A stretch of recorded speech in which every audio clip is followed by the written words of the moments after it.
Welcome back, more Garage Theology. Today, starting off a week of videos looking at Matthew 12, 9 to 17, I think.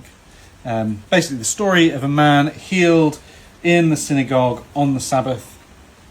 And the first video, we're just going to talk about the Sabbath, which is a bit weird, I guess, because I'm not Jewish, but it's really important to understand the Sabbath if we're going to understand what Jesus is doing in this particular healing narrative and what he's changing. And it also, you need to have a bit more of a wider context of Matthew's Gospel. You need to start off in chapter 11 to help us understand what's going on in the story. So starting off, trying to work out what's going on with the Sabbath. The Sabbath is a creation ordinance. So the Bible says that God made the world in 6 days, and on the seventh day he rested. And this model of working for 6 days, resting on the seventh day, is then how people should live and work, that we should work hard, but then have time to rest and enjoy the fruits of our labour.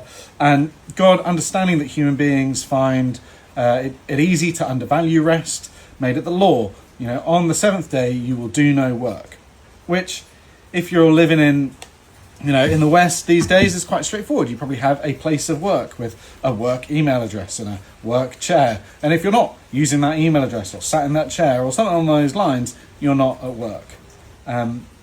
But the Israelites and then the Jews, they are subsistence farmers. They, where does work end? And just like the day-to-day maintenance of staying alive, how do those resolve? And so in order to try and figure this out, people had been sort of trying to codify what was work. And by the time Jesus is teaching, there are 39 different categories of work. So that it's really clear what is work and what isn't work. So nobody's in danger of breaking the Sabbath, which would have been really bad, partly because it was the law and partly because it was a law punishable by death if you broke it. And so the Sabbath has become this really strictly appointed day. So rather than it being like hey, have a day of rest, it's become now today you have to be really careful about what you do and what you don't do, because if you do the wrong things, you can get into a lot of trouble.